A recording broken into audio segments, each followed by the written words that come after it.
பெரியவா சரணம். பெரியவா வானொலியின் மாலை நிகழ்ச்சிகள் ஆரம்பமாகின்றன. இன்றைய எமது நிகழ்ச்சிகள் நித்திய குரு பாதுகா பூஜா, ஸ்ரீ ரா கணபதி அவர்கள் எழுதிய புத்தகத்தின் ஒளிவடிவம், ஆன்மீக உரை, மகா பெரியவா மகிமை, உபன்யாசம். பெரியவா சரணம். பெரியவா சரணம். அடுத்த நிகழ்ச்சி நித்திய குரு பாதுகா பூஜை. शुक्लां भरदरं विष्णुं शशिवर्णं चतुर्भुजं प्रसन्नवदनं ध्यायेत् सर्वविघ्नोपशान्तये। ममोपात्त समस्त दुरितक्षयद्वारा श्री परमेश्वर प्रीत्यर्थं गुरुप्रसाद सिद्ध्यर्थं गुरुप्रीत्यर्थं गुरुपादपूजाम् अद्य करिष्ये। गुरुर्ब्रह्मा गुरुर्विष्णुर्गुरुर्देवो महेश्वरः गुरुः साक्षात् परब्रह्म तस्मै श्रीगुरवे नमः। अपारकरुणासिन्धुं ज्ञानदं शान्तरूपिणं श्रीचन्द्रशेखरगुरुं प्रणमामि मुदान्वहम्। सदाशिवसमारम्भां शङ्कराचार्यमध्यमाम् अस्मदाचार्यपर्यन्तां वन्दे गुरुपरम्पराम्. எல்லோரும் குருவை பெரிவாளை தியானம் பண்ணிண்டு அர்ச்சனை பண்ணுவோம். அஷ்டோத்திரம். பெரியவா அஷ்டோத்திரம் பல அஷ்டோத்திரங்கள் இருக்கு. அதுல எளிமையா சுலபமா எது இருக்கோ அதை நான் இப்ப சொல்றேன். எல்லோரும் இதை கேட்டுண்டே திருப்பி சொல்ல முடிஞ்சுவா சொல்லி சொல்லி பெரிவாளுக்கு பாதத்துல ஒவ்வொரு புஷ்பத்தை அர்ச்சனை பண்ணலாம். ओम श्री कांची कामकोटि पीठाधीश्वराय नमः. श्रीमत् चंद्रशेखरेन्द्र सरस्वती गुरुभ्यो नमः. संन्यासाश्रम शिखराय नमः. काषाय दंडधारिणे नमः. सर्वपीठापहारिणे नमः. स्वामिनाथ गुरवे नमः. करुणासागराय नमः. जगदाकर्षण शक्तिमते नमः. सर्वचराचर हृदयस्थाय नमः. ओम भक्त परिपालक श्रेष्ठाय नमः. धर्म परिपालकाय नमः. श्री जयेन्द्र सरस्वत्याचार्याय नमः. श्री विजयेन्द्र सरस्वती पूजिताय नमः. शिवशक्ति स्वरूपाय नमः. भक्ताभीष्ट प्रदायकाय नमः. ब्रह्मण्य पोषकाय नमः. ब्रह्म विष्णु शिवैक्य स्वरूपाय नमः. कांची क्षेत्रवासाय नमः. कैलाश शिखरवासाय नमः. स्वधर्म परिपोषकाय नमः. चातुर्वर्ण संरक्षकाय नमः. लोकरक्षण संकल्पाय नमः. ओम ब्रह्मनिष्ठापराय नमः. सर्वपापहराय नमः. धर्मरक्षक संतुष्टाय नमः. भक्तार्पितधन स्वीकर्त्रे नमः. सर्वोपनिषत् सारज्ञाय नमः. सर्वशास्त्रगम्याय नमः. सर्वलोक पितामहाय नमः. भक्ताभीष्ट प्रदायकाय नमः. ब्रह्मण्य पोषकाय नमः. नानाविध पुष्पार्चितपताय नमः. रुद्राक्ष क्रीडधारिणे नमः. भस्मोद्दोलित विग्रहाय नमः. सर्वज्ञाय नमः. सर्वचराचर व्यापकाय नमः. अनेक शिष्य परिपालकाय नमः. मनश्चाञ्चल्य निवर्तकाय नमः. अभयहस्ताय नमः. भयापहाय नमः. यज्ञपुरुषाय नमः. यज्ञानुष्ठान रुचिप्रदाय नमः. यज्ञसम्पन्नाय नमः. यज्ञसहायकाय नमः. यज्ञफलदाय नमः. यज्ञप्रियाय नमः. उपमानरहिताय नमः. स्फटिक तुलसी रुद्राक्ष हारधारिणे नमः. चातुर्वर्ण समदृष्टये नमः. ऋग्यजुस्साम अथर्वणादि चतुर्वेद संरक्षकाय नमः. दक्षिणामूर्तिस्वरूपाय नमः जाग्रत् स्वप्न सुषुप्ति अवस्थातीताय नमः कोटिसूर्यतुल्यतेजोमय शरीराय नमः साधुसङ्गसंरक्षकाय नमः अश्वगज गोपूजा निर्वर्तकाय नमः गुरुपादुकपूजातुरन्तराय नमः कनकाभिषिक्ताय नमः स्वर्णबिल्वदलपूजिताय नमः सर्वजीवमोक्षदाय नमः मूकवाक्ताननिपुणाय नमः नेत्रदीक्षादानाय नमः द्वादशलिङ्गस्थापकाय नमः गानरसप्रियाय नमः ब्रह्मज्ञानोपदेशकाय नमः सकलकलासिद्धिताय नमः चातुर्वर्ण्यपूजिताय नमः अनेकभाषासम्भाषण कोविताय नमः अष्टसिद्धिप्रदायकाय नमः ओम श्री शारदामठसुस्थिताय नमः नित्यान्नदानसुप्रीताय नमः प्रार्थनामात्रसुलभाय नमः पादयात्राप्रियाय नमः नानाविधमतपण्डिताय नमः श्रुतिस्मृतिपुराणज्ञाय नमः देवयक्षकिन्नरकिंपुरुषपूज्याय नमः श्रवणानन्दकरकीर्तये नमः दर्शनानन्दाय नमः अद्वैतानन्दभरिताय नमः अव्याजकरुणामूर्तये नमः शैव वैष्णवादिमान्याय नमः श्रीशङ्कराचार्याय नमः दण्डकमण्डलोहस्ताय नमः वीणामृदङ्गसकलवाद्यनाथस्वरूपाय नमः रामकथारसिकाय नमः वेदवेदाङ्ग आगमादिसकलकलासतस्प्रवर्तकाय नमः हृदयगुहाशयाय नमः शतरुद्रीयवर्णितस्वरूपाय नमः केदारेश्वरनाथाय नमः अविद्यानाशकाय नमः निष्कामकर्मोपदेशकाय नमः लघुभक्तिमार्गोपदेशकाय नमः लिङ्गस्वरूपाय नमः सालग्रामसूक्ष्मस्वरूपाय नमः कालड्यां शङ्करकीर्तिस्तम्भनिर्माणकर्त्रे नमः जितेन्द्रियाय नमः शरणागतवत्सलाय नमः श्रीशैलशिखरवासाय नमः डमरुकनादविनोदाय नमः वृषभारूढाय नमः दुर्मदनाशकाय नमः आभिचारिकदोषहर्त्रे नमः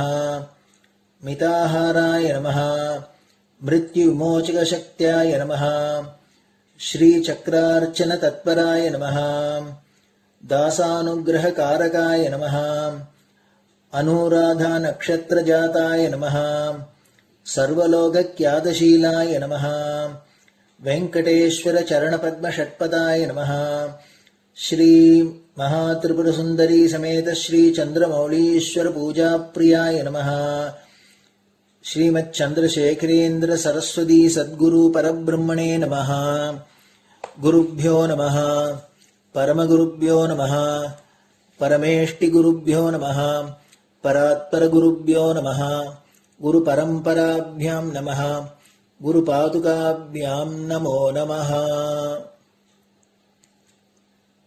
அடுத்தது ஊதுபத்தி இருந்தா அதை காமிச்சு தூபம், நெய் தீபம் இருந்தா காமிச்சு அதை நெய் தீபம் தீபம் காமிச்சுட்டு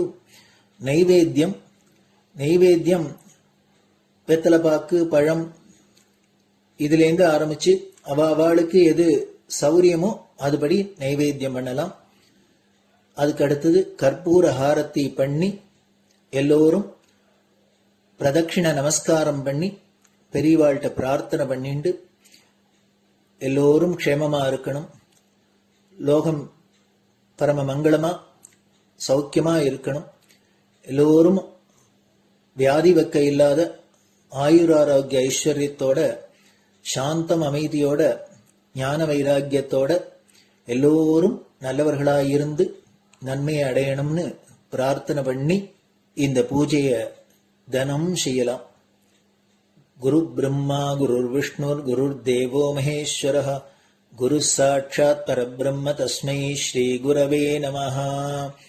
அபார கருணா சிந்தும் ஞானதம் சாந்தரூபிணம் ஸ்ரீ சந்திரசேகர குரும் பிரணமாமி முதான்வகம். சதாசிவசமாரம்பாம் சங்கராச்சாரிய மத்யமாம் அஸ்மதாச்சாரிய பர்யந்தாம் வந்தே குரு பரம்பராம். குரு பாத பூஜை நிறைவடைஞ்சது. பெரியவா சரணம். பெரியவா சரணம். பெரியவா வானொலியில் நேயர்கள் அடுத்து கேட்க இருப்பது ஸ்ரீ ரா கணபதி அவர்கள் எழுதிய புத்தகத்தின் ஒளி வடிவம். அளிப்பவர் ஸ்ரீமதி உமா சங்கர் அவர்கள்.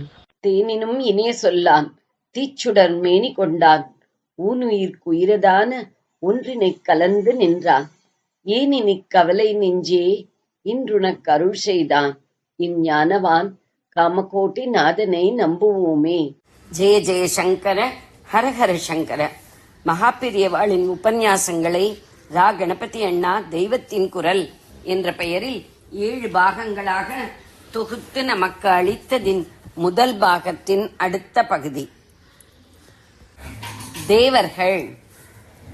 சுவாமி ஒருவர் தானே, உங்களுக்கு மட்டும் என்ன 33 கோடி தேவதைகள் என்று மற்ற மதஸ்தர்கள் நம்மை பரிகாசம் செய்கிறார்கள். சுவாமி ஒருவர்தான். அவரைத்தான் நாம் பேச்சு வழக்கில் தெய்வம் தெய்வம் என்கிறோம். தெய்வம் என்றால் விதி என்றே அர்த்தம். விதி என்பது சுவாமி நமக்கு தருகிற கர்ம பலன்தான். ஆனால் நாம் சுவாமி என்ற அர்த்தத்திலேயே தெய்வம் என்ற பதத்தை உபயோகிக்கிறோம்.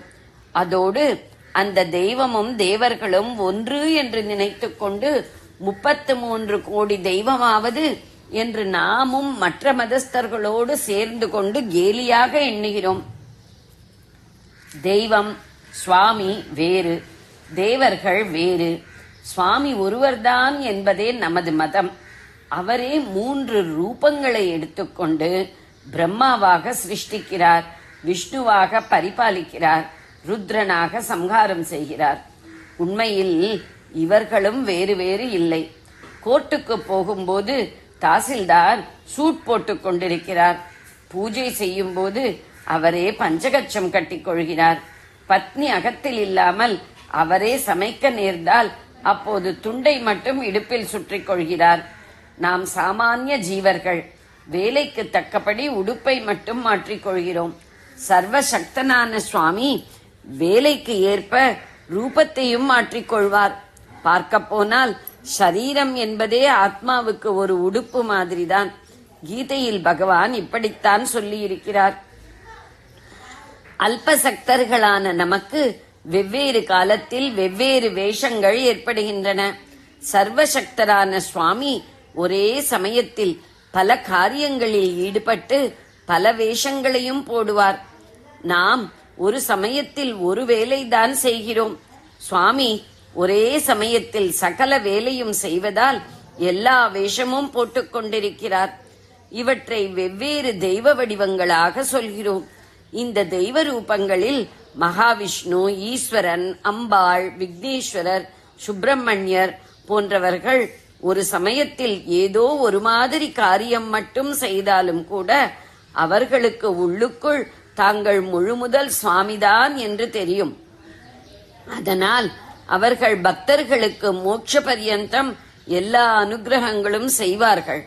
ஆனால் தேவர்கள் யாவரும் இப்படி முழு சுவாமியாக தங்களை தெரிந்து கொண்டிருக்கிற தெய்வ வரிசையை சேர்ந்தவரல்ல.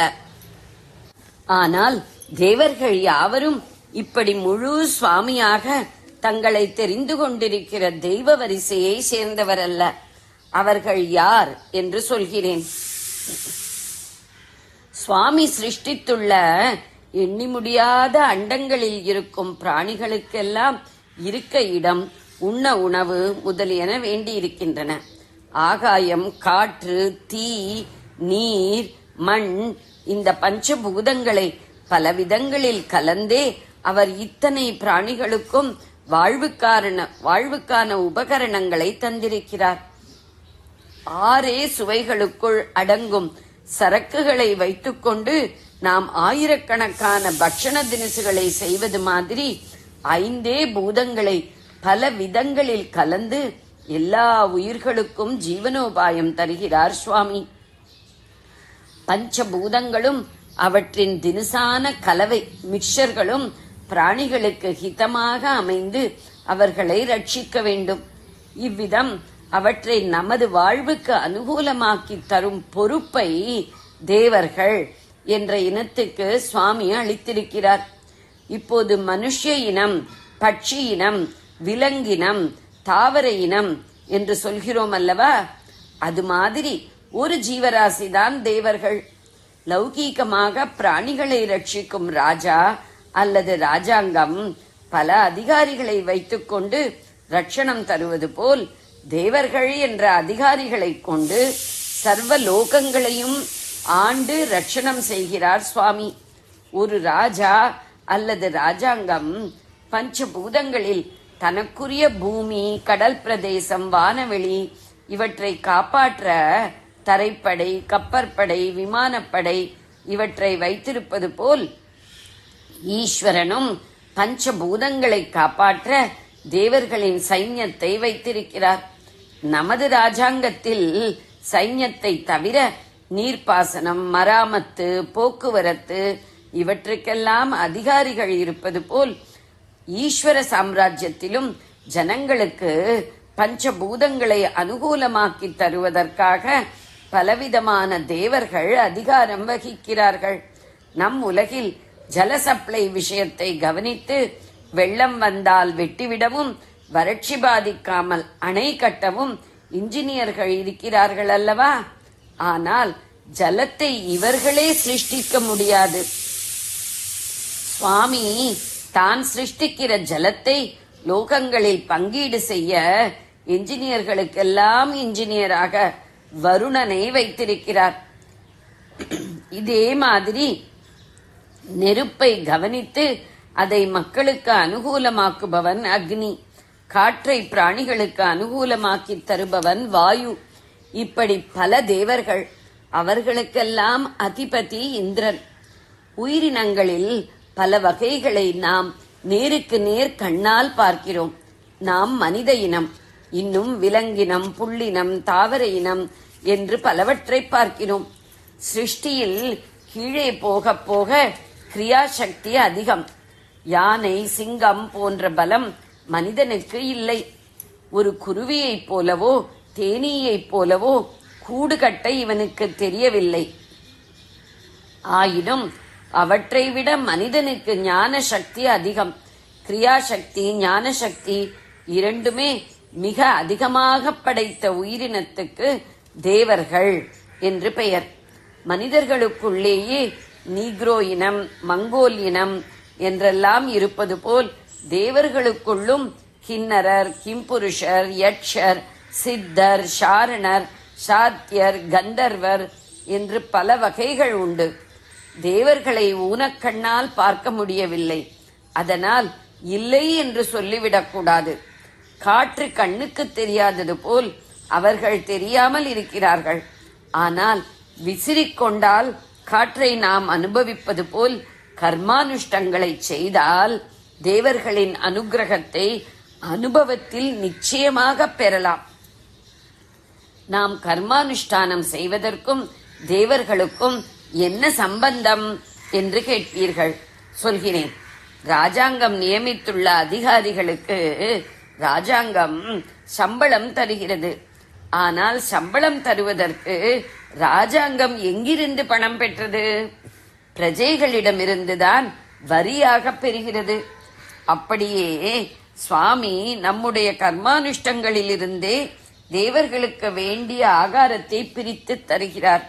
நமக்கு பஞ்சபூதங்களை அனுகூலமாக்கி தரும் தேவர்களுக்கு பிரதியாக நாம் யாகம், யஜ்யம் செய்து ஆகாரம் தருகிறோம். கர்மானுஷ்டான வரி செலுத்தினாலே தேவ அதிகாரிகளின் சகாயத்தை பெற முடியும்.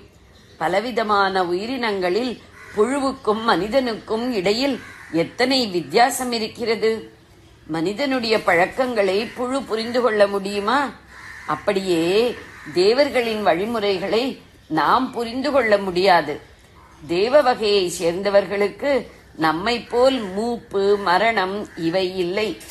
அவர்களுக்கு நம்மை விட சக்தி மிகவும் அதிகம்.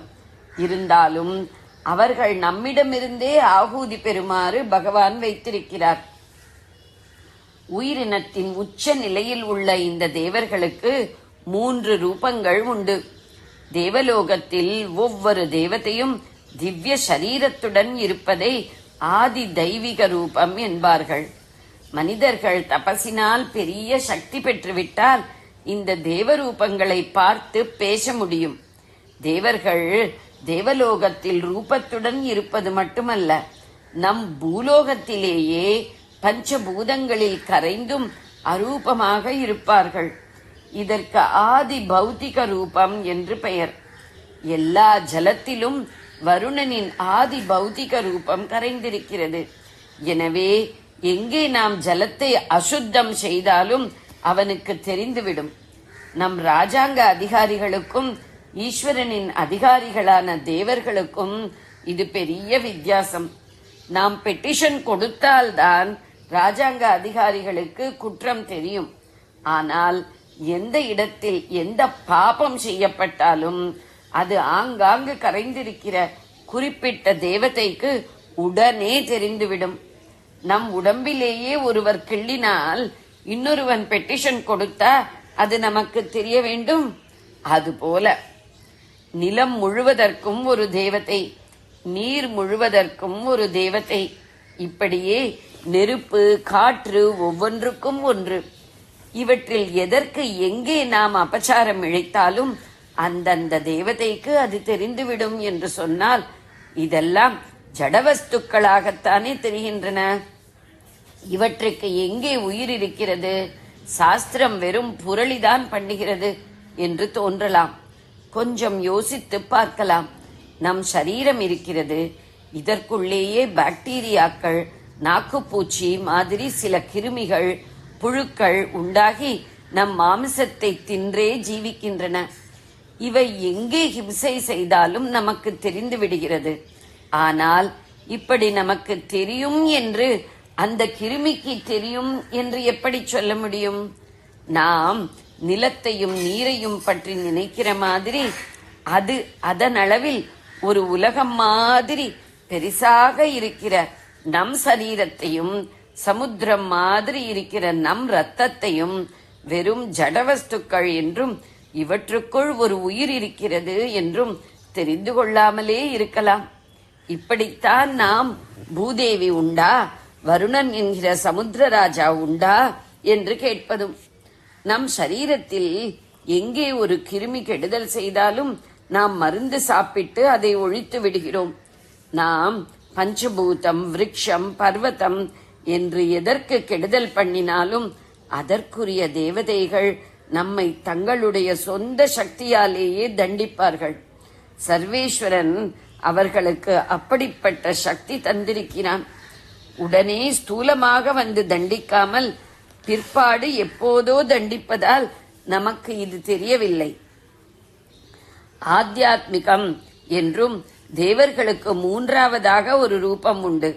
அதாவது அண்டத்தில் உள்ளதெல்லாம் பிண்டத்தில் உள்ளது என்றபடி பிராணிகளின் ஒவ்வொரு அங்கங்களிலும் ஒவ்வொரு தேவதை தங்களுக்கு வாசஸ்தானம் வைத்திருக்கிறார்கள். சூரியன் நம் கண்ணில் இருக்கிறான், அக்னி நம் வாக்கில் இருக்கிறான், இந்திரன் நம் கையில் இருக்கிறான். இப்படியே எல்லா தேவதைகளுக்கும் நம் சரீரத்திலேயே இருப்பிடம் இருக்கிறது. மனிதன் இழைக்கிற குற்றங்களுக்கு ஆளாகும் பஞ்சபூதங்களில் இருப்பதோடு குற்றம் செய்கிற மனிதனின் அங்கங்களுக்குள்ளும் தேவர்கள் இருப்பதால் அவர்களை ஏமாற்றவே முடியாது. தர்மங்களை மீறாமலும் கர்மங்களை அனுஷ்டானம் பண்ணிக்கொண்டும் நாம் இருக்கிற வரையில்தான் அவர்கள் நம்மை ரட்சிப்பார்கள். இல்லாவிட்டால் சிக்ஷிக்கவே செய்வார்கள். தேவதை என்பவனும் ஓர் உயிர்தான். நமக்கு ஆகாரம் இல்லாவிட்டால் எப்படி கஷ்டமோ அப்படித்தான் தேவர்களுக்கும் நாம் ஆகாரம் தராவிட்டால் கஷ்டம். அதனால்தான் வைதீக கர்மானுஷ்டானங்கள் குறைந்த போதெல்லாம் அவர்கள் சுவாமியிடம் முறையிட்டதாகவும் சுவாமி அவதரித்ததாகவும் புராணங்களில் பார்க்கிறோம். தேவர்களைப் பற்றி இன்னும் சில நூதன விஷயங்கள் சொல்கிறேன். தேவதைகளுக்கு வேத அத்தியனம், யஜ்ஞம் முதலிய கர்மானுஷ்டானங்கள் கிடையாது. ஏன் தெரியுமா?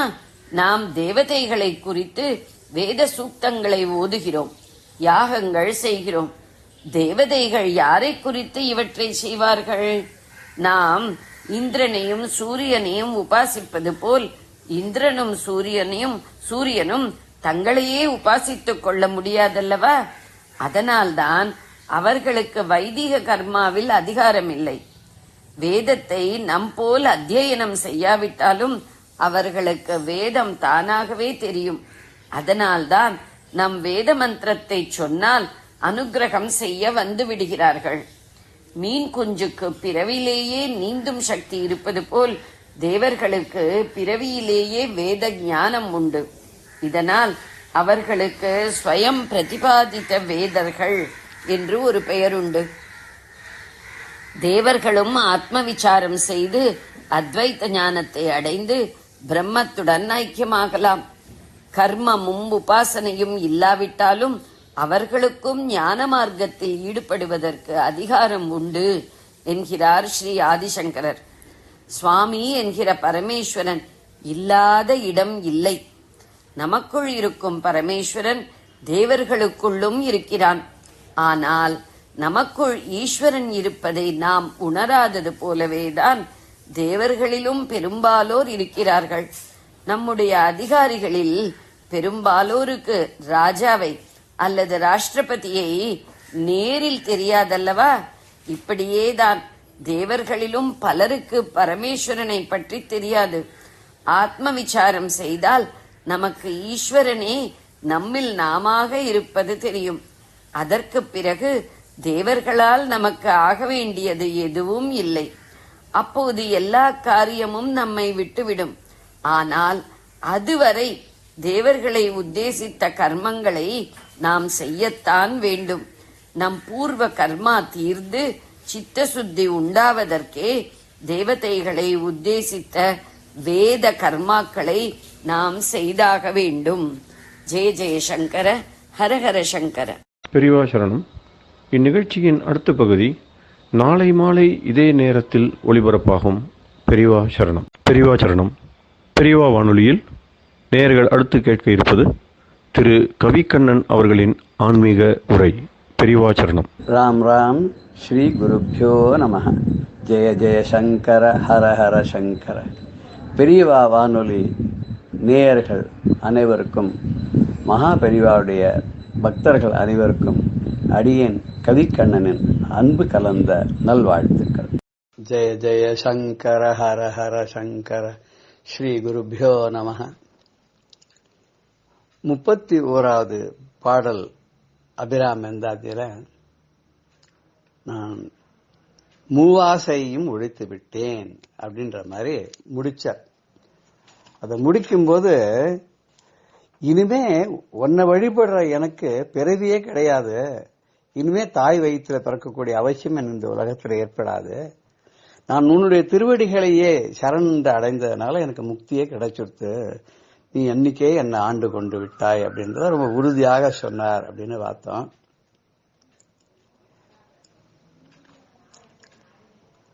அப்படி ஆசை கடலில் மாட்டிண்டு முழிக்காத நான் வெளியில வந்துட்டேன் உன்னோட அருள்னாலதான் அப்படின்னு சொன்னவர், அதையே இன்னும் கொஞ்சம் ஸ்ட்ரெஸ் பண்ணி அடுத்த 2 பாடல்லையும் சொல்ல போறார். அதுக்கு முன்னாடி ஒரு சிறு கீர்த்தனையோட நம்ம இன்றைய பகுதியை தொடங்கலாம். மறைப்பொருளாய் விளங்கும் மாமணியே, மறை பொருளாய் விளங்கும் மாமணியே, மரகத வல்லியே, அபிராமி அன்னையே, நான் மறை பொருளாய் விளங்கும் மாமணியே, மறை 4 வடிவாகி மாமுனிவர் மனு கோயில் குடிகொண்டு என்னுள் மறைபொருளாய் விளங்கும் மாமணியே. மறை நான்கின் வடிவாகி மாமுனிவர் மனக்கோயில் குடிகொண்டு என்னுள் மறைபொருளாய் விளங்கும் மாமணியே. ஆசை வயப்பட்டே நான் அவனியிலே எந்நாளும் பாசமெனும் வலைதன்னில் பிடிபட்டு துயருற்று. ஆசை பயப்பட்டே நான் அவனியிலே எந்நாளும் பாசமெனும் வலைதன்னில் பிடிபட்டு துயருற்று. நாசமதை அடையாமல் நற்பதம் சிரம் வைத்து ஈசனது இடப்பாகம் எந்நாளும் உரைகின்ற. நாசமதை அடையாமல் நற்பதம் சிரம் வைத்து ஈசனது இடப்பாகம் எந்நாளும் உரைகின்ற மறைபொருளாய் விளங்கும் மாமணியே. மரகத வல்லியே அபிராமி அன்னையே நான் மறை பொருளாய் விளங்கும் மாமணியே. மாமணியே. வேதங்களுடைய உட்பொருளாக விளங்கக்கூடிய அம்பிகையே, முனிவர்களுடைய மனக்கோவிலில் உரைபவளே, என்னுள்ளும் அப்படியே இருப்பவளே, ஆசைக்கு பயப்பட்டு இந்த உலகத்துல நான் பாச வலையில மாட்டிண்டு நாசமடையாம உன்னோட நற்பதங்களை எல்லாம் என்னுடைய தலைமையில வைத்து என்னை ஆண்டு கொண்டாயே. ஈசனோடு இடது பாகத்தில் என்னாலும் விரைகின்றவளே, அப்பேற்பட்ட தாயே இந்த பாடல்ல நம்ம சொல்றோம். இன்னைக்கு நம்ம பார்க்க போற அபிராமி இந்தாதி இதே அந்த ஆசையை பத்தியே சொல்ற மாதிரி அமைஞ்சிருக்கு.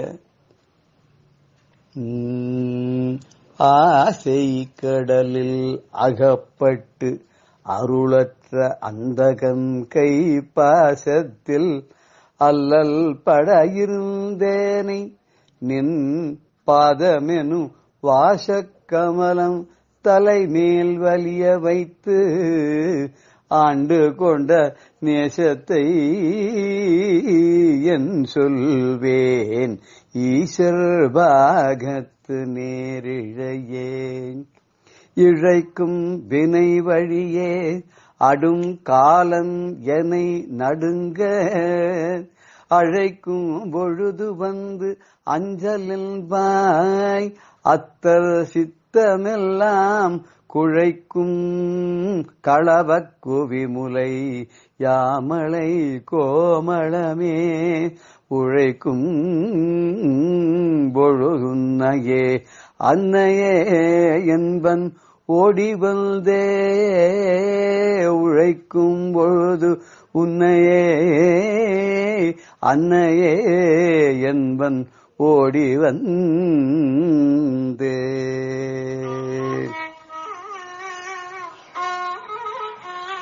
பெரியவா சரணம். இந்நிகழ்ச்சியின் அடுத்த பகுதி நாளை மாலை இதே நேரத்தில் ஒளிபரப்பாகும். பெரியவா சரணம். பெரியவா சரணம். அடுத்த நிகழ்ச்சி மகா பெரியவா மகிமை உபன்யாசம். வழங்குபவர் பிரம்மஸ்ரீ கணேச சர்மா அவர்கள். குருமத்யே ஸ்திதம் விஸ்வம் விஸ்வமத்யே ஸ்திதோ குரு குருர் விஸ்வம் நமஸ்தேஸ்து தஸ்மை ஸ்ரீ குரவே நமஹ. பெரியவா வானகரம்ங்கிற இடத்துல சாதுர்மாசிய விரதத்தில் இருக்கிறதே அடையபலம் ராமகிருஷ்ண தீட்சிதர் அப்படிங்கிற பக்தர் மடத்தில் கைங்கரியம் என்றவர். அவர் இருக்கிறதே ஒரு நாளைக்கு ஒரு 4 மணி வாக்கில் இருக்கும், மத்தியானம் வேளை சாயந்தரம். யாரோ ஒரு அம்மா வந்து பெரியவாளுக்கு நமஸ்காரம் பண்ணிட்டு 1 2 3 அப்படின்னு 10-15 நமஸ்காரம் பண்ணி ஏதோ ஸ்லோகம் சொல்லின்னு இருக்கா. ஸ்லோகம் சொல்லி நமஸ்காரம் பண்ணின்னுக்கிட்டு பெரியவா இந்த ராமகிருஷ்ண தீட்சிட்ட கேட்குறா, அவள்கிட்ட கேளு, அவள் கொள்ளு தாத்தா அப்படின்னு யாத்ரா பிரபந்தமாக சொல்கிறான்னு கேளு அப்படின்னா. இவர் உடனே கேட்டார், உங்கள் கொள்ளு தாத்தா பண்ண யாத்ரா பிரபந்தமாக சொல்லி நமஸ்காரம் பண்ணுறேன்னு பெரியவா கேட்குறா அப்படின்னா. ஆமாம் அப்படின்னா. அவள் கொள்ளு தாத்தா யாத்ரா பிரபந்தம்னு பண்ணியிருக்கார் போல இருக்கு. அந்த ஸ்லோகத்தை சொல்லி பெரியவாளுக்கு நமஸ்காரம் பண்ணுறான். நீ பெரியவாகிட்ட கூட யாரும் வந்திருக்கா அப்படின்னா. இல்லை, நான் தனியாக தான் வந்திருக்கேன் அப்படின்னு. சரி, அம்பாள் சன்னதி இருக்கு, திரிபுர சுந்தரி சந்திரமணீஸ்வரர் பூஜை கட்டு இருக்கு, அதனால பூஜை கீழே போய் உட்கார்ந்துட்டு அம்பாளுக்கு முன்னால் சௌந்தர்யலஹரி சொல்ல அவளை அப்படிங்கிற உடனே இவர் சொல்ல அந்த அம்மா போகிறா, போய் சௌந்தர்யலஹரி சொல்கிறா. உடனே ராத்திரி வந்துடுறது, ராத்திரி பூஜை ஆறுது. பூஜை முடிஞ்சோடனே பெரியவா என்ன பண்ணுறா, மெட்ராஸ்லேருந்து ஒருத்தர் யாரோ காரில் வந்திருக்கா, அவள்கிட்ட ஒருத்தட்ட சொல்லி இந்த அம்மாவை கொண்டு தனியாக வந்திருக்கா, இவளை வாரத்தில் காரில் கொண்டு இறக்கி விட்டுரு அப்படின்னு சொல்லி அந்த அம்மாவுக்கு குங்கும பிரசாதம் கொடுத்துட்டும் அப்போ சொல்றா, ஒரு மண்டலம் நீ துளசிக்கு தினம் கோலம் போட்டு விளக்கேற்றி வச்சு ஒரு நெய் விளக்கு ஏற்றி வச்சு பிரதட்சணம் பண்ணு, நிறையா பிரதட்சணம் பண்ணு, இது மாதிரி ஒரு மண்டலம் பண்ணு அப்படின்னு இதை சொல்லவும் சொல்லி துளசிக்கு கோலம் போட்டு நெய் தீபம் ஏற்றி வச்சு பிரதட்சணம் பண்ண சொல்லிட்டு குங்கும பிரசாதத்தை கொடுத்துட்டு அனுப்பிச்சிடுறா. அந்த அம்மாவும் போயாச்சு. அதுக்கப்புறம் 5 மாதம் கழிச்சு அந்த அம்மா திரும்பி வரா. இந்த அம்மா திரும்பி வரத்தே இதே ராமகிருஷ்ண தீட்சிதர் இருக்கார். எல்லாம் ஆச்சரியமா இருக்கும். இது மாதிரி பல சந்தர்ப்பங்களில் பல பேருக்கு பார்க்கலாம். நாம் ஒரு தரம் நாம் என்றைக்கோ பேருக்கிட்டே ஏதோ ஒன்று நிகழ்ச்சி வந்திருக்கோம், யாரோ வந்திருப்பா, நம்ம அப்புறம் கொஞ்ச நாள் கழிச்சு நம்ம பொறுத்தே அதே மாதிரி அவளும் வருவா. இதெல்லாம் எதுக்கு என்னன்னு நமக்கு தெரியாது. அதுக்கான முக்கியமான காரணங்களும் இருக்கும். அப்படிதான் இங்கே ராமகிருஷ்ண தீட்சிதருக்கும் இருக்கு. அந்த அம்மா 5 மாதத்துக்கு முன்னால் வரத்தே இதே ராமகிருஷ்ணன் பெரியவா அவள்கிட்ட கேட்க சொன்னா. இப்போ 5 மாதம் கழிச்சு அந்த அம்மா திரும்பி வரா, இதே ராமகிருஷ்ண தீட்சிதர். அன்னைக்கு அவரும் எதேச்சியாக போயிருக்கு. அப்படி பேருக்கிறதே அந்த அம்மாவுக்கு இவரை பார்த்தோன்னா அடையாளம் தெரிஞ்சுட்டு வந்துட்டு கூட ஒரு புருஷனோட ஒரு கணவர் வந்திருக்கார். அந்த அம்மா சொன்னா, இவர் தான் என் புருஷன் வந்திருக்கார், நீங்கள் நான் 5 மாதத்துக்கு முன்னால் வரத்தே என்ன நடந்தது, பெரியவா என்ன சொன்னா, அதை கொஞ்சம் இவர்கிட்ட சொல்லுங்கோ அப்படிங்கிற. ராமகிருஷ்ண தீட்சிதருக்கு புரியல. அப்புறம் உடனே ஞாபகப்படுத்தின்னு சொல்கிறார். உடனே அந்த அம்மா வந்து நமஸ்காரம் பண்ணா, பெரியவா யாத்ரா பிரபந்தம் சொல்கிறாளான்னு கேட்டால். அதுக்கப்புறம் 40 நாளைக்கு ஒரு மண்டலத்துக்கு துளசிக்கு நெய் விளக்கு ஏற்றி கோலம் போட்டு பிரதட்சணம் பண்ணி எல்லாம் பண்ண சொன்னா. நீ தனியாக தான் வந்திருக்கியான்னு கேட்டா. அம்பாள் சன்னதியில் போய் திரிபுர சுந்தரி சன்னதியில் சௌந்தர்யலஹரி சொல்லிட்டு போச்சன்னா அப்படின்லாம் இதை நடந்ததை சொன்னார். இதை நடந்ததை சொன்னோன்னே அந்த கூட வந்த புருஷன் கண்ணால் தண்ணி விட்டு அழுதுட்டு இவா 2 பேருமா சேர்ந்து முதல்ல இவருக்கு நமஸ்காரம் பண்ண ஆரம்பிச்சிட்டா. என்ன அப்படின்னா, இந்த கணவர் ரொம்ப நாளைக்கு முன்னாலே இந்த அம்மாவை கைவிட்டுட்டு போயிட்டார், எங்கேயோ போயிட்டார். இது இந்த அம்மா பெரியவாள்கிட்டையும் சொல்லல. ஆனால் பெரியவா எப்படி கேட்டா, சூச்சகமாக கேட்டா, நீ தனியாக வந்திருக்க அப்படின்னா. ஆமாம், தனியாக வந்திருக்கேன் அப்படின்னாலே அன்னைக்கே அனுகிரகம் பண்ணுறதுன்னு தீர்மானம் பண்ணிட்டா போல இருக்கு. அதுக்காக தான் உடனே அம்பாள் சன்னதியில் போய் இதுக்கெல்லாம் தான் நேரம் பண்ணின்னு தான் இருக்கக்கூடாது அப்படிங்கிறதுனால இதுக்கு ஏதோ எங்கேயோ திவ்ய சக்தினால நடந்ததாக காமிச்சிக்கிறதுக்காக போல இருக்கு. அம்பாள் சன்னதியில் போய் சௌந்தர்யலஹரி சொல்ல சொன்னா. அதுக்கு மேலே ஒரு மண்டலத்துக்கு வீட்டில் துளசிக்கு பூஜை பண்ணிட்டு வர சொன்னா, நெய் தீபம் ஏற்றி பூஜை பண்ணி. இப்படி பண்ணினதோட பலன் என்ன எடுத்துனார், எங்கேயோ இத்தனை நாள் விட்டுட்டு கை விட்டுட்டு போன கணவர் திரும்பி வந்துட்டார். திரும்பி வந்து இந்த அம்மாவோட சேர்ந்து இப்போ தரிசனத்துக்கு வரா. அதைத்தான் இந்த அம்மா ஏன்னா இவருக்கு சொல்லுங்கோ, அன்னைக்கு என்ன நடந்தது, பெரியவா அனுகிரகத்தினால தான் இவர் விட்டுட்டு போனவர் திரும்பி வந்திருக்கார். இது இவருக்கு தெரியணும், இங்கே நடந்தது என்னன்னு. பெரியவா மகிமை இவரும் தெரிஞ்சுக்கணும். அதுக்காக தான் உங்களை விட்டு சொல்ல சொன்னேன். ஏன்னா நான் சொன்னால் அவருக்கு நம்பிக்கையாக இருக்குமோ இருக்காதோ தெரியாது. எதேச்சியாக நல்ல வேளை நீங்களும் இன்னைக்கு இருக்கீள், அதனால தான் உங்கள் வாயால் அவர் தெரிஞ்சுக்கிட்டோம்னு சொல்ல சொன்னேன் மாமா அப்படின்னு அந்த அம்மா சொன்னால். முன்னவே சொன்னேன் இல்லையா, என்றைக்கோ ராமகிருஷ்ண தீட்சிதர் வர, என்றைக்கோ அந்த அம்மா வர, இப்போ திரும்பி 2 பேரும் சேர்ந்து வரத்தே அதே நாள்லேயே 2 பேரும் சேர்ந்து வர அப்படின்னா எதுக்குன்னு. இந்த சாட்சி அவருக்கு புதுசாக வந்த கணவருக்கு, மனம் திருந்தி வந்த கணவருக்கு தெரியணுமே என்ன நடந்தது, பெரியவா பிரபாவம் என்ன, பெரியவா அனுகிரகம் என்னன்னு. அதுக்காக போல இருக்கு. பெரியவா இருந்த இடத்துலேருந்தே எல்லாருக்கும் என்ன நல்ல புத்தியை கொடுக்கணும்னா கொடுத்து, மனசை மாற்றணும்னா மாற்றி, என்னென்னலாம் பண்ணலாம் அப்படிங்கிறதுக்கு இதெல்லாம் சாட்சியாக தெரியறது. அது எப்படி முடியுமான்னு, அவள் சாட்சாத் பராசக்தியாக இருக்கிறதுனால இந்த திரிபுர சுந்தரி வேற, காமாட்சி வேறையா, பெரியவா வேறையா இல்லையே, எல்லாம் ஒன்று தானே. தேசிக ரூபேண தர்ஷிதாபியுதயம் அப்படின்னு தான் மகாகவியும் சொல்கிறார். குரு ரூபத்தில் தானே அம்பாளை பார்த்தீங்கிற குருமூர்த்தே துவாம் நமாமி காமாட்சி மூகபஞ்சசதியில் மூகாச்சாரியாலும் அப்படித்தானே சொல்றாரு. காமாட்சி வேற இல்லை, குரு வேற இல்லை, அம்பாள் வேற இல்லை, குரு வேற இல்லை, குரு சாட்சாத் பரபிரம்மம் அப்படின்னே சொல்றதே. அப்படி பராசக்தியா இருக்கிறதுனால அந்த அம்பாள் தானே என்ன சொல்றது, யாதேவி சர்வபூதேஷு புத்தி ரூபேண சம்ஸ்திதா நமஸ்தஸ்ஸே நமஸ்தஸ்ஸே நமஸ்தஸ்ஸே நமோ நமஹ அப்படின்லாம் சொல்றது. எந்த தேவியானவள் எல்லாருக்கும் புத்தி ரூபமா இருக்காளோ அந்த தேவிக்கு நமஸ்காரம் அப்படின்னு சொல்றாப்புல, இந்த கணவன் கைவிட்டுட்டு மனைவியை கைவிட்டுட்டு போன கணவனுக்கும் புத்தி ரூபமா போய் அவர் புத்தியை திருத்தி மனசை மாத்தி மனைவியோட தர்ம வழியில கொடுத்தனம் பண்ண முடியுமா, அனுகிரகம் பண்றா. அப்படின்னா இதான் பெரியவாளோட மகிமை பிரபாவம்.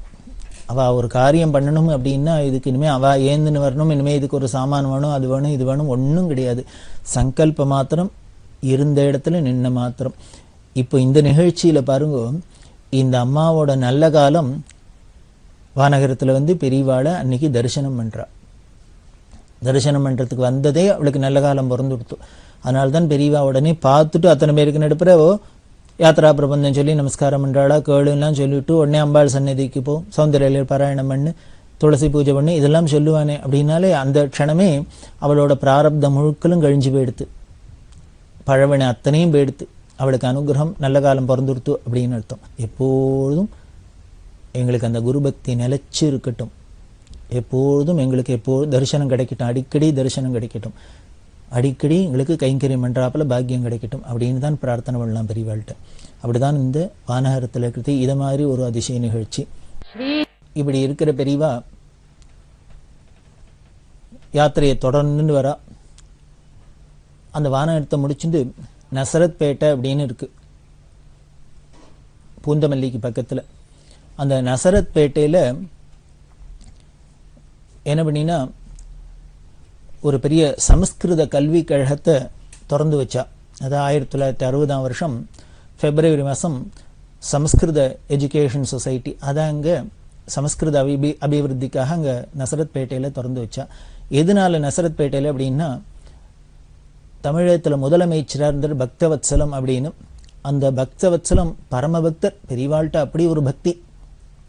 அவரோட பக்தியை சொல்லணும்னா சொல்லி மாடாது.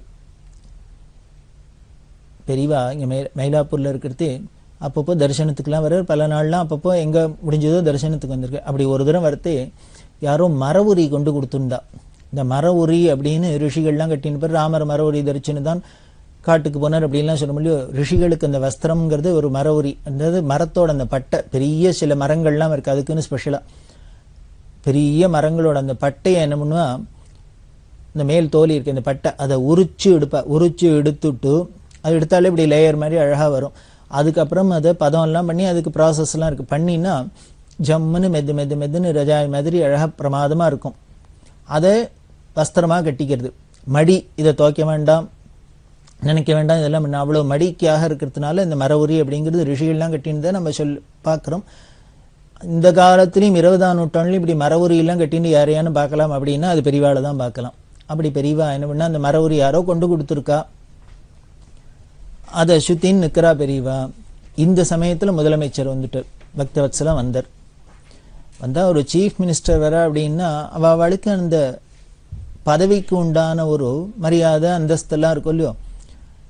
அப்போ பார்த்தா இவ வாட்டுக்கு இந்த மர உரியை சுத்தின்னு நிற்கிறா.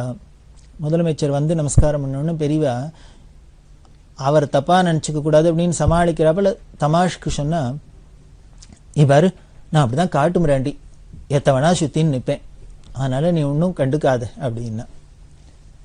ஏன்னா இவ ஒரு இலையை கட்டின்னு தழையை கட்டின்னு இருக்கிறாப்புல இந்த மரவரியை கட்டின்னு இருக்கிற ஒரு சிஎம் மரத்தே அப்படின்றது. அதுக்காக இவ சொல்றா, நான் ஒரு காட்டு முறாண்டி இப்படிதான் எத்த வேணா சுத்தின்னு நிற்பேன், அதனால நீ எல்லாம் கண்டுக்காத அப்படின்னு சொன்னா, உடனே அவர் சொன்ன வார்த்தை அவரோட பக்தியை வெளிப்படுத்துறது. அவர் என்ன சொன்னு, எனக்கு ஜென்மாந்திர பாக்கியம், ஜென்மாந்திரத்தில் பண்ணி பாக்கியம் இருந்ததுனால இப்படி மர உரியில ராமச்சந்திரமூர்த்தியா பெரியவாளை தரிசனம் பண்றாப்புல கிடைச்சது. ராமர் காட்டுக்கு போயிருக்கிறதே எப்படி இருந்திருப்பார், கோதண்டபாணியா மர உரியோட இருந்திருப்பார் அப்படின்னு தெரியாது. ஆனா இன்னைக்கு என்னோட ஜென்மாந்திர பாக்கியம் அந்த ராமரோட மறுவடியுமான பிரத்யக்ஷ ராமரை பெரியவாளை இப்படி மரவுரியில தரிசனம் பண்றேன். அதனால ராமரா எனக்கு இன்னைக்கு தரிசனம் கிடைச்சது, அதனால மகாபாகியம் அப்படின்னு அவர் உடனே பதில் சொன்னார். இது அவரோட மனோபாவத்தை காமிக்கிறது, பக்தியை பெருக்க காமிக்கிறது. அப்படிதான் இருந்த ஒரு பெரிய பரமபக்தர் பக்தவத்சலம். இன்னும் பல சந்தர்ப்பங்கள்ல அவரோட பக்தி எப்படியெல்லாம் வெளிப்பட்டதுன்னு பார்த்துட்டே வரப்போம். அந்த பக்தவத்சலத்தோட மருமகன் CN வரதராஜன் அப்படிங்கிறவர். அவரும் இந்த குடும்பமே பரம பக்தியோட தான் இருந்திருக்கு பெரியவாள்கிட்ட. இந்த CN வரதராஜன் என்ன பண்ணார், ஒரு 10 ஏக்கர் நிலம் இந்த நசரத் பேட்டையில பெரியவாளுக்கு தானம் பண்ணினர், மடத்துக்காக கொடுத்தார், நல்ல காரியங்களுக்கு உபயோகப்படுத்தணும் அப்படின்னு.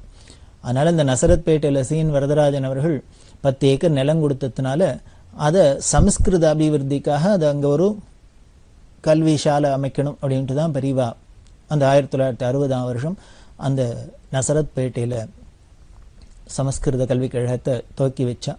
அப்படி இந்த நசரத் பேட்டை தாண்டி வரிசையா கொஞ்சம் கொஞ்சமாக யாத்திரை பண்ணிட்டு 1960ஆம் வருஷம் மார்ச் மாதம் 16ஆம் தேதி அடையப்பலம்னு இருக்கு, நார்த்தார்காடு ஜில்லையில் வேலூர் பக்கத்தில் அந்த பக்கம் அடையப்பலம் அப்படின்னு. அங்கே காளகண்டீஸ்வரர் அப்படின்னு சுவாமி, அந்த காளகண்டீஸ்வரர் கோவில் கும்பாபிஷேகத்துக்காக பெரியவா போனா. புதுப்பிரியான்னு சொல்லக்கூடிய ஜெயேந்திர சரஸ்வதி சுவாமிகள் பெரியவா 2 பேருமா அங்க கும்பாபிஷேகத்துக்கு போனா.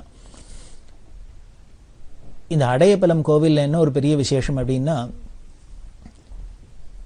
அப்பைய தீட்சிதர் அப்படிங்கிற ஒரு மகான் இருந்தார்.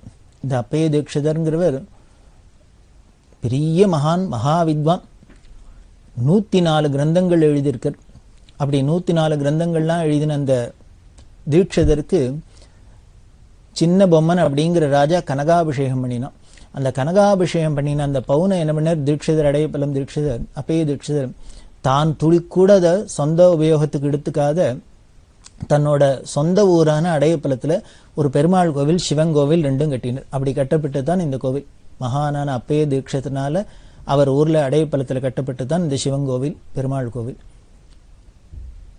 ராஜா சின்ன பொம்மன் பண்ணின கனகாபிஷேகத்தில் இருக்கிற பவுனை வச்சுன்னு கோவில் கட்டினா.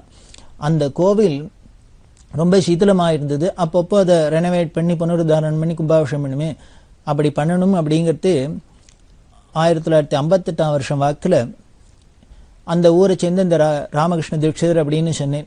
இவர் அந்த அடையப்பலம் அப்பைய தீட்சர் வம்சத்தில் பரம்பரையில் வந்தவர் தான். இந்த ராமகிருஷ்ண தீட்சர் இவாள்லாம் வந்து பெரியவாள்கிட்ட 58ஆம் வருஷமே கேட்டா, இந்த அடையப்பலம் கோவில் ரொம்ப சீத்தலம் அடைஞ்சிருக்கு, அதை ரெனோவேட் பண்ணி கும்பாபிஷேகம் பண்ணினா தேவையில்லை, பெரியவா அனுகிரகம் பண்ணணும் அப்படின்னு சொல்ல, பெரியவா சொன்னா அவசியம் பண்ணணும், ஆனா நீ ஒன்று பண்ணு, அது ராஜா கனகாபிஷேகம் பண்ணின பவுனை வச்சுன்னு கட்டின கோவில், அது மகானான அப்பைய தீட்சிதர் கட்டியிருக்கார். அவர் சாஸ்திரத்துக்கு வேதத்துக்கு என்னெல்லாம் கைங்கரியம் பண்ணிக்க 104 கிரந்தங்களை எழுதினவர்.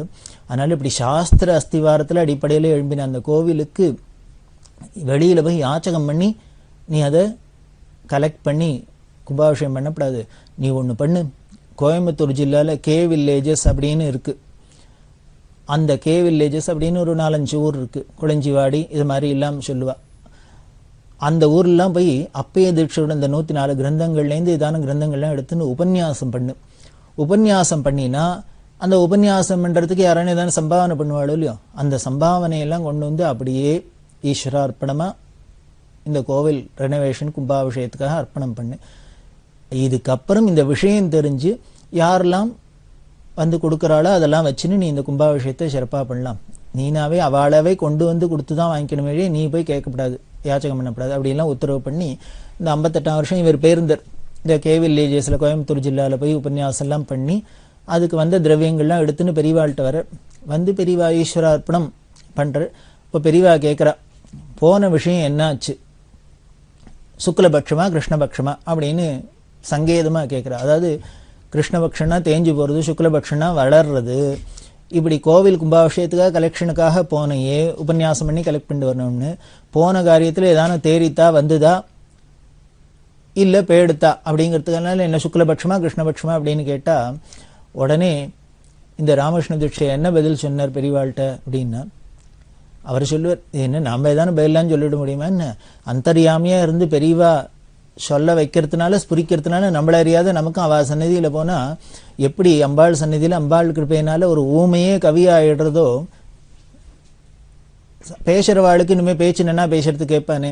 உடனே தீட்சையர் என்ன சொன்னார், பெரியவா அனுகிரகத்துல நித்திய பௌர்ணமியா இருக்கு அப்படின்னா, எப்பொழுதும் நிரம்பி இருக்கு, பூர்ணமா இருக்கு.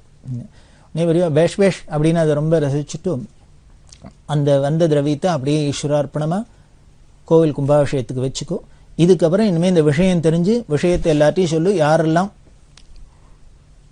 கொண்டு வந்து திரவியம் கொடுக்குறாளோ அதை வச்சுன்னு இந்த கோவில் கும்பாபிஷேகத்தை பண்ணலாம் அப்படின்னு தான் சொல்லி 58ஆம் வருஷம் ஆரம்பிச்சது. 60ஆம் வருஷத்துக்குள்ள 2 வருஷத்துக்குள்ள எல்லாம் திரவியங்கள்லாம் வேணுங்கிறது எதேஷ்டமா வந்து பிரமாதமா கும்பாபிஷேகம். 60ஆம் வருஷம் பெரியவா அதுக்கு தீட்சிதரோட அந்த பிரபல கிரந்தங்கள்லாம் வச்சுன்னு பெரிய வித்வான்கள்லாம், நூற்றுக்கணக்கான வித்வான்கள் எல்லாம் கூப்பிட்டு அங்கே பெரிய சதஸ்லாம் வச்சு, சாஸ்திர சதஸ்லாம் வச்சு அந்த அடையப்பலம் கோவில் கும்பாபிஷேகத்தை ரொம்ப விமர்சையா பண்ணினா. அதுல முக்கியமான விஷயம் என்னன்னா, இந்த 58ஆம் வருஷம் போய் இவர் கேவில் வில்லேஜஸ்ல போய் கலெக்ஷன் பண்ணிட்டு வந்தார் இல்லையா, உபன்யாசம் பண்ணி, அதை கொண்டு ஈஸ்வரார்ப்பணமா வச்சோன்னு பெரியவா சந்தோஷப்பட்டு என்ன பண்ணா, ஒரு ஒத்த ருத்ராட்சம் கொண்டு சொல்லி அந்த ருத்ராட்சத்தை இந்த ராமகிருஷ்ண தீட்சிதர்கிட்ட கொடுத்து வலது கையில கயத்துல கட்டிக்கோன்னா. இவர் சரின்னு வாங்கிட்டு வந்துட்டார். பொதுவாக ருத்ராட்சம் கொடுப்பா, அந்த ஒத்த ருத்ராட்சமா இருந்தா ஒரு சேப்பு கயத்துல கோத்து கழுத்துல கட்டிக்கிற வழக்கம். பெரியவா என்ன சொல்லலான்னா, கயத்துல கோத்து வலது கையில கட்டிக்கோ அப்படின்னு சொல்லியிருக்கா. இவருக்கு புரியல, சரி ஏதோ பெரியவா சொல்றா கேட்கலாம் அப்படின்னு கட்டின்னு விட்டார். இப்படி கட்டின்றது என்ன ஆச்சு அப்படின்னு, எதுக்கு பெரியவா ருத்ராட்சத்தை கொடுத்து வலது கையில கட்டிக்க சொன்னா, ஆச்சரியம் என்ன அப்படின்னா, அதுக்கப்புறம் 1980ஆம் வருஷம் வாக்குல கிட்டத்தட்ட 22 வருஷம் ஆயிடுது. 22ஆம் வருஷம் அப்படி கையிலேயே தான் கட்டின்னு இன்னமும் கட்டின்னு இருக்கார். அப்படி இவர் வில்லிவாக்கத்தில் இருந்தார், ஒரு ஸ்கூல்ல உத்தியோகமா இருந்தார் அப்படின்னு சொன்னோம். இவர் ஸ்கூல்லேருந்து ஒரு நாளைக்கு என்ன பண்றாரு, இந்த 20ஆம் நம்பர் பஸ்ல ஏறி, பாரிஸ்லேருந்து 20ஆம் நம்பர் பஸ்ல ஏறி வில்லிவாக்கம் போறார்.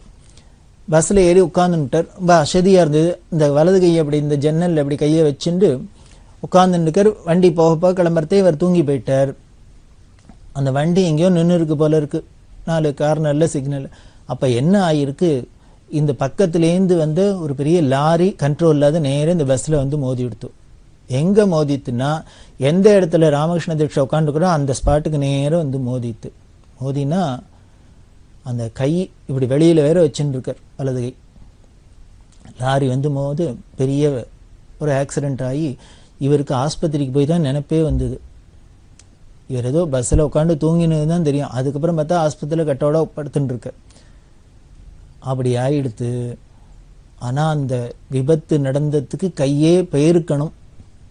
ஆனா கை போகாத என்ன ஆயிடுத்து, இன்னி வரைக்கும் மடத்துல ஸ்ரீமுகம் எல்லாம் எழுதணும்னா அவர் தான் எழுதின்னு இருக்கார், லெட்டர்லாம் எழுதின்னு இருக்கார், ஸ்ரீமுகம்லாம் எழுதின்னு இருக்கார். இன்னி வரைக்கும் கைங்கரியம் பண்ணிட்டு இருக்கார். வயசு கிட்டத்தட்ட 90 வயசு ஆயிடுத்து, இன்னமும் கைங்கரியம் பண்ணிட்டு இருக்கார். அப்படின்னா எதனால, அவர் சொல்ற பெரியவா கொடுத்த அந்த ருத்ராட்ச மகிமையினால.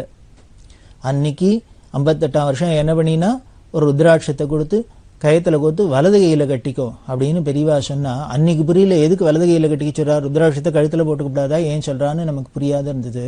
ஆனா 22 வருஷத்துக்கு அப்புறம் இந்த கைக்கு ஆபத்து வரப்போகுது, இந்த கையை காப்பாற்றணும். இதுக்கு முன்னாலேயும் என்ன பண்ணியிருக்கார் இவர், அடையப்பலம் கோவில் கும்பாபிஷேகத்துக்காக போய் உபன்யாசம் பண்ணி அந்த வந்தரதவியத்தை அர்ப்பணம் பண்ணியிருக்கார், கைங்கரியம் பண்ணியிருக்கார், ஈஸ்வர கைங்கரியம் பண்ணியிருக்கார். அப்படி ஈஸ்வர கைங்கரியம் பண்ணின கைக்கு ஒரு ஆபத்து வரலாமா, அதுக்காகவும் ருத்ராட்சம் கொடுத்து பாதுகாக்கிறா.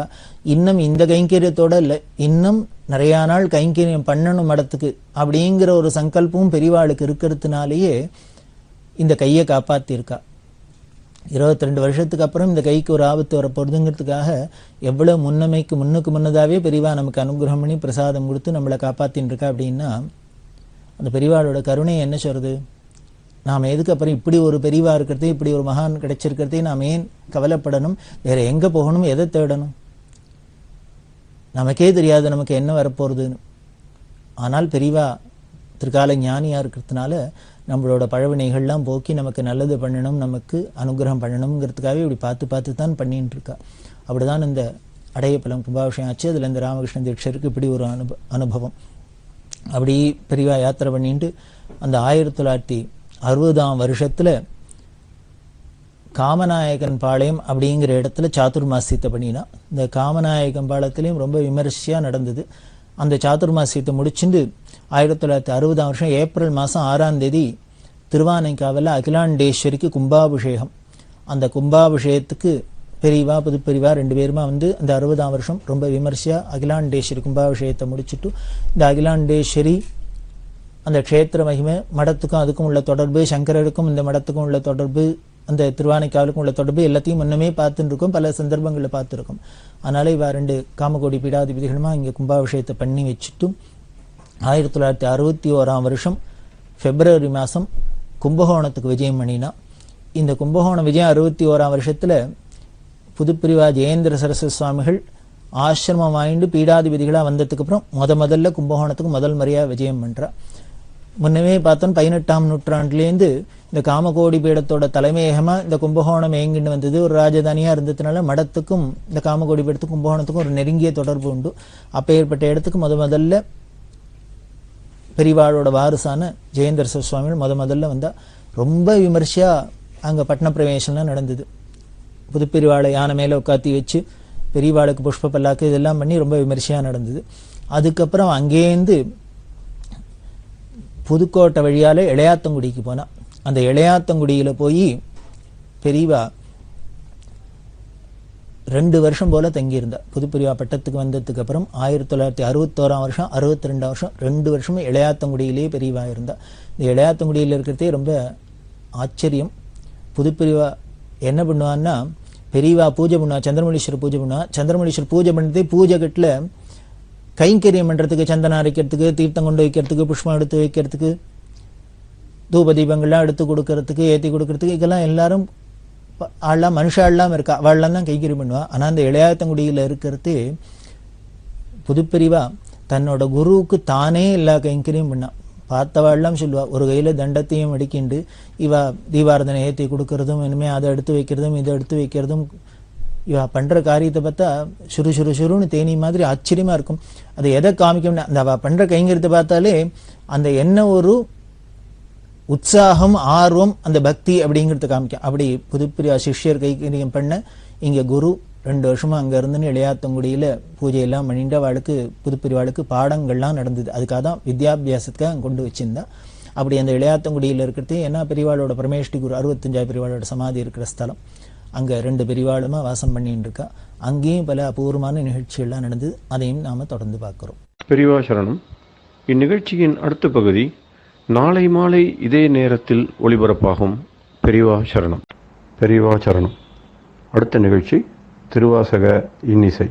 வழங்குபவர் ஸ்ரீ சத்குருநாத தேசிகர் அவர்கள். பெரியவா சரணம். திருச்சிற்றம்பலம். திருவெம்பாவை. மொய்யார்த்தடம் பொய்கை புக்கு முங்கேரன்ன, மொய்யார்த்தடம் பொய்கை புக்கு முங்கேரன்ன, கையார் குடைந்து குடைந்து உன் கழல் பாடி ஐயா வழியடியோம், ஐயா வழியடியோ வாழ்ந்தோங்கானாரழல் போல் செய்யா வெண்ணீராடி செல்வா சிறு மருங்குல்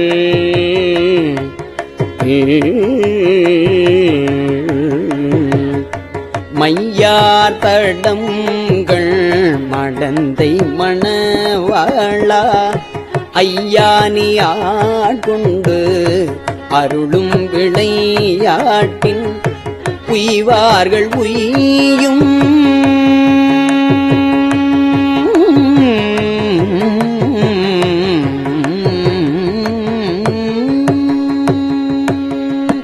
உய்வார்கள் உய்யும் வகையெல்லாம் உய்ந்தொழிந்தோம் எய்யாமற் காப்பாய், எய்யாமற் காப்பாய் எமையேலோர் எம்பாவாய், எம்பாவாய்.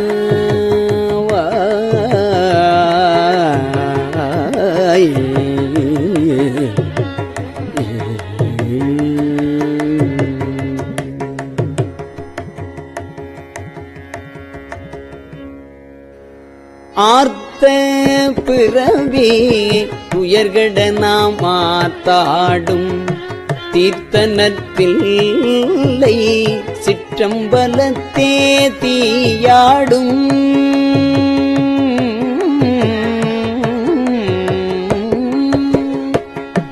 ஆர்த்த பிறவி துயர்கட நாம் ஆத்தாடும் தீர்த்தனத்தில்லை சிற்றம்பலத்தே தீயாடும் கூத்தன் இவ்வானோ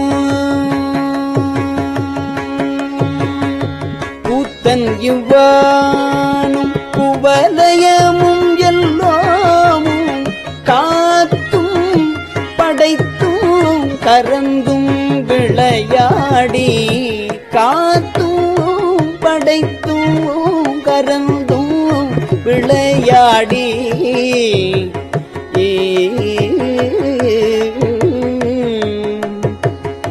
வார்த்தையும் பேசி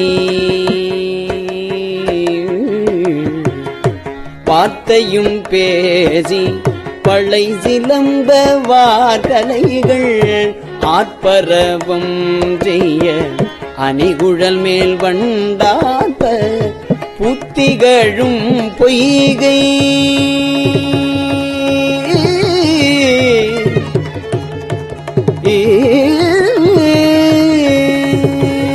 புத்திகழும் பொய்கை குடைந்துடையான் பொற்பாதம் ஏத்தி இருஞ்சுனை நீராடேலோரியம் பாவாய்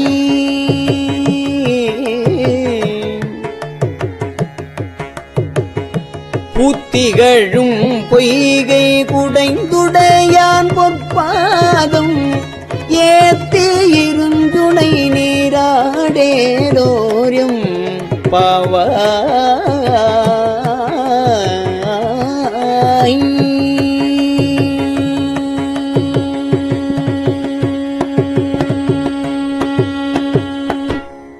பைங்குவளை கார்மலரால் செங்கமல பைம்போதால் பைங்குவளை கார்மலரால் செங்கமல பைம்போதால் அங்கங்குருகினத்தால் பின்னும் அரவத்தால் தங்கள் மலம் கழுவுவார்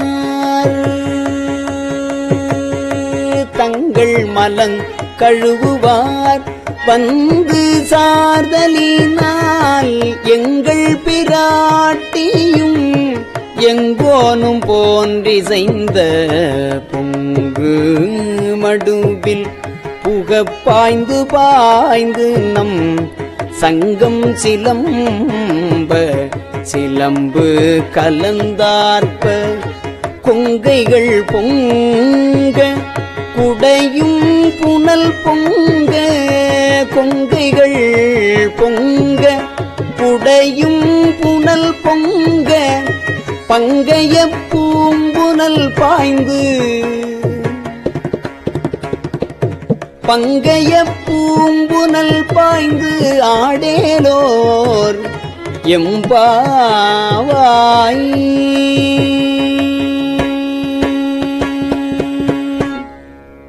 காதார் குழையாட பைம்பூன் கலல் ஆட காதார் குழையாட பைம்பூன் கலல் ஆட கோதை குழல் ஆட வண்டின் குழாமாட கோதை குழல் ஆட வண்டின் குழாமாட சீத புனலாடி சிற்றம்பலம் பாடி சீத புனலாடி சிற்றம்பலம் பாடி வேத பொருள் பாடி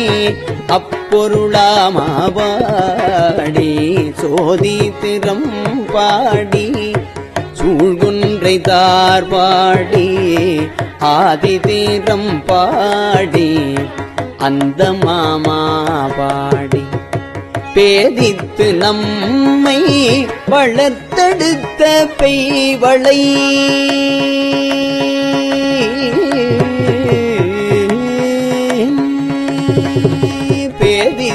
நம்மை வளர்த்தெடுத்த பெய்வளை தன் பாதத்திரம் பாடி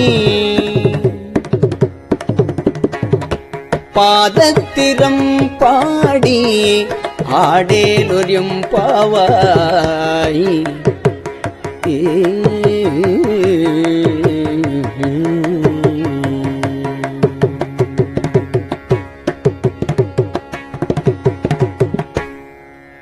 ஓரொரு கால் எம்பெருமான் என்றென்றே நம் பெருமான் சீரொரு கால் வாயோவாள் சித்தங்களி கூற நீரொரு கால் ஓவா நீரொரு கால் ஓவா நெடுந்தாரை கண் பணிப்ப பாரொரு கால் வந்தனையாள் பின்னோரை தான் பணியாள் பேரறையக்கு இங்கனே பேரறையக்கு இங்கனே பித்தொருவர் ஆமாறும் ஆரொருவர் இவ்வண்ணம் ஆட்கொள்ளும் வித்தகர்தாள் வாருருவ பூன்முலையீ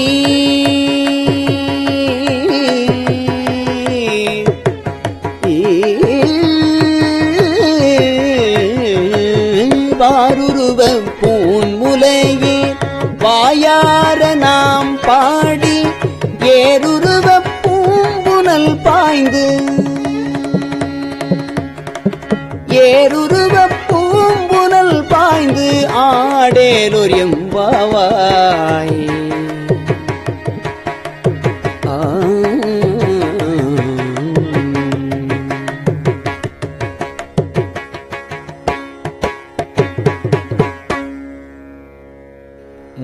முன்னிக்கடலை சுருக்கி எழுந்துடையாள் என்ன திகழ்ந்து எம்மை ஆளுடையாள் இட்டிடையின் முன்னிக்கடலை சுருக்கி எழுந்துடையாள் என்ன திகழ்ந்து எம்மை ஆளுடையாள் இட்டிடையின் மின்னிப் பொலிந்து எம் பிராட்டி திருவடி மேல்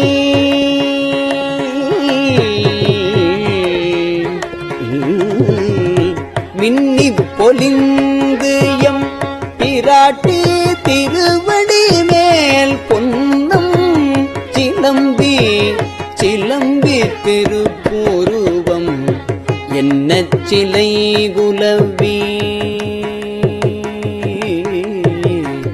என்ன சிலை குலவி நம் தம்மை ஆளுடையாள் தன்னில் பிரிவிலா எங்கோமன் அன்பர்க்கு முன்னி அவள் நமக்கு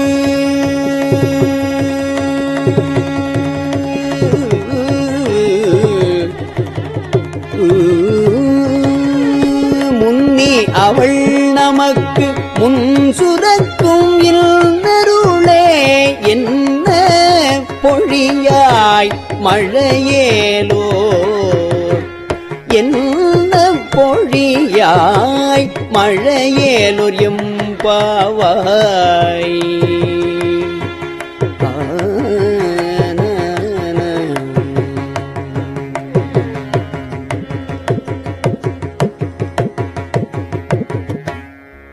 செங்கணவன் பால் திசைமுகன்பால் தேவர்கள் வால் எங்கும் இலாததோர் இன்பம் நம்பாலதா செங்கணவன் பால் திசைமுகன்பால் தேவர்கள் பால் எங்கும் இலாததோர் இன்பம் நம்பாலதா கொங்குன் கருங்குழலி நம் தம்மை கோதாட்டி இங்கு நம் இல்லங்கள் தோறும் எழுந்து அருளி செங்கமல பொற்பாதம் தந்தருளும் சேவகனை அங்கள் அரசை அடியோங்கட்காரமுதை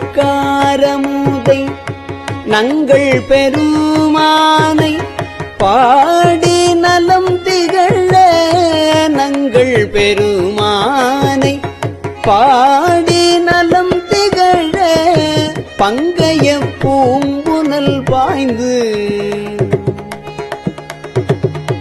பங்கைய பூம்புனல் பாய்ந்து ஆடேலோர் எம்பாவாய்.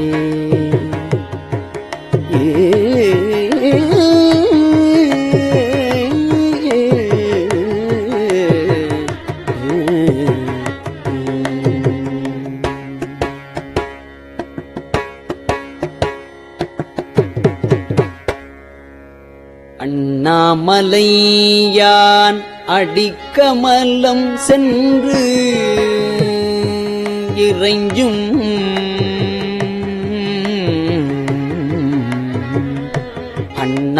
அண்ணாமலையான் அடிக்கமலம் சென்று இறைஞ்சும் விண்ணோர் முடியில் மணித்தொகை வீரற்றார் போல் கண்ணார் இரவி கண்ணார் இரவி கதிர் வந்து கார்கரப்ப தன்னார் ஒளி மழுங்கி தாரகைகள் தாமகல பெண்ணாகி ஆனாய் அலியாய் பிறங்கொழி சேர் விண்ணாகி மண்ணாகி இத்தனையும் வேறாகி கண்ணார் அமுதமுமாய் நின்றான்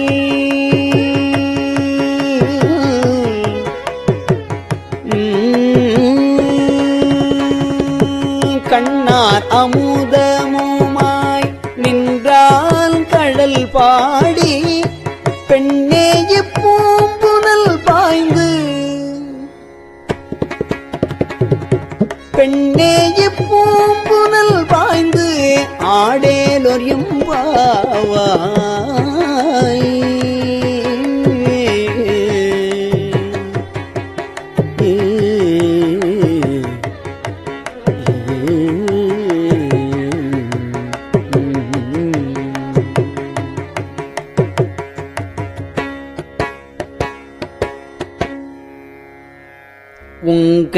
உங்கையிற்பிள்ளை உங்கையில் பிள்ளை உனக்கே அடைக்கலம் என்று அங்கு அப்பழம் சொல் புதுக்கும் எம் அச்சத்தால் உங்கையிற்பிள்ளை உனக்கே அடைக்கலம் என்று அங்கு அப்பழம் சொல் புதுக்கும் எம் அச்சத்தால் எங்கள் பெருமான் எங்கள் பெருமான் உனக்கொன்று உரைப்போம் கேள் எம் கொங்கை நின் நண்பர் அல்லார் தோள் சேரற்க எம்கை உனக்கல்லாது எப்பணியும் செய்யற்க கங்குல் பகல் எண்கண் மற்றொன்றும் காணற்க எங்கை உனக்கல்லாது எப்பணியும் செய்யற்க கங்குல் பகல் எம்கண் மற்றொன்றும் காணற்க இங்கு இப்பரிசே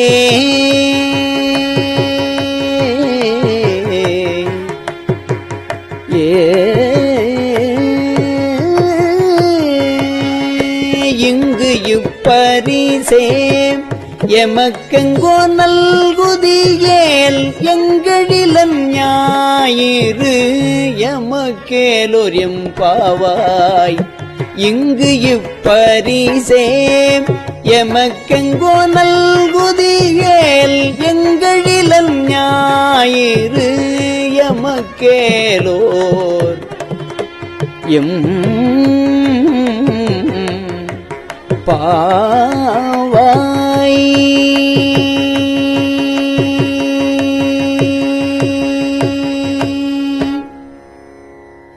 போற்றி போற்றி அருளுகனின் ஆதியாம் பாதமலர் போற்றி அருளுகனின் ஆதியாம் பாதமலர் போற்றி அருளுகனின் அந்தமாம் செந்தளீர்கள் போற்றி எல்லா உயிர்க்கும் தோற்றமாம் பொற்பாதம் போற்றி எல்லா உயிர்க்கும் போகமாம் பூங்கழல்கள் போற்றி எல்லா உயிர்க்கும் ஈராம் இணையடிகள் போற்றி மால் நான்முகனும் காணாத புண்டரீகம் போற்றியாம் உய்ய ஆட்கொண்டு அருளும் பொன்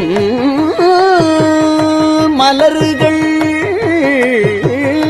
போற்றியாம் மார்கழி நீர் ஆடேரொரியம் பாவாய் போற்றியாம் உய்ய ஆட்கொண்டு அருளும் பொன்மலர்கள்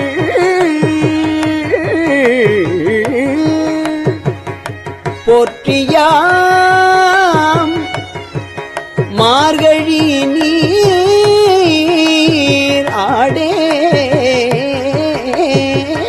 ஆடேலோர் எம்பாவாய்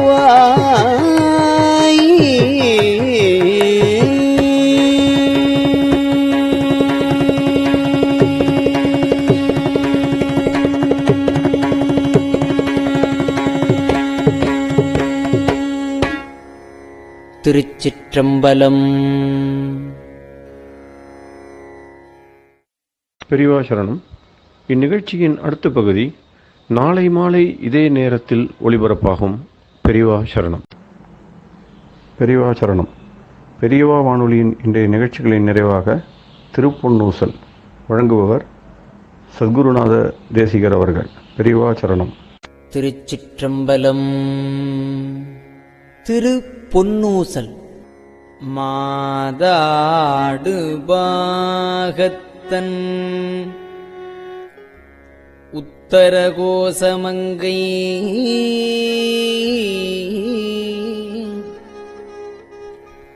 தாதாடு குன்றை சடையான் அடியாருள்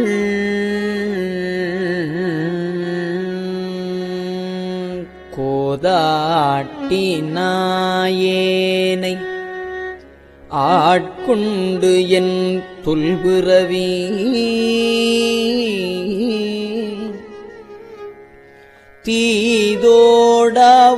தீதோடவண்ணம் திகழ பிறப்பறுப்பான் காதாடு குண்டலங்கள் பாடி கசிந்து அன்பான்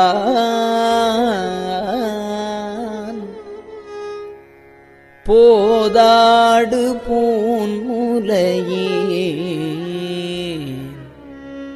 போதாடு பூன்முலையே பொன்னூசல் ஆடாமோ.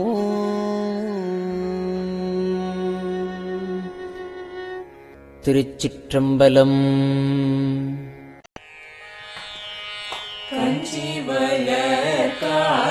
காமாட்சி தன் குழந்தாய் சங்கரரே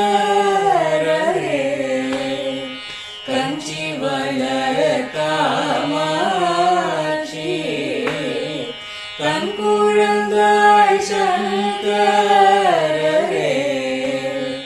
குரு சந்திரசேகரரே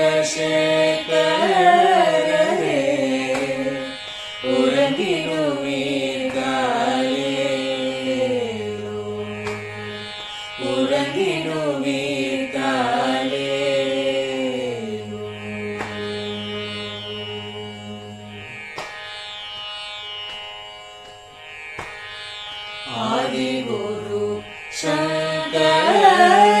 சங்கரராய் அன்றொரு நாள் வந்த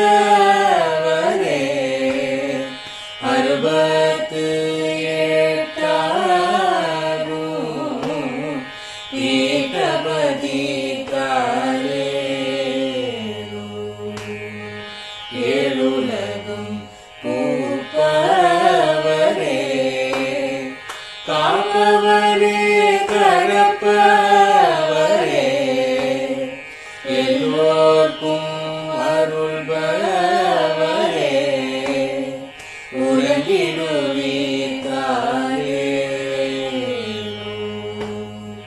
அயனுடனே மாலவனோ தேடிய பொற்பதத்தவரே அருமறைகள் சாற்றும் முயல் மலர்பதமே தாரே முக்தி நிலை எய்திடவே சக்தி தரும் சத்குருவே முக்தி நிலை எய்திடவே சக்தி தரும் சத்குருவே நித்தமெங்கள் நாவீசையில் நித்திரை கொள்தாயே நித்தமெங்கள் நாவீசையில் நித்திரை கொள்தாயே நித்தமெங்கள் நாவீசையில் நித்திரை கொள்தாயே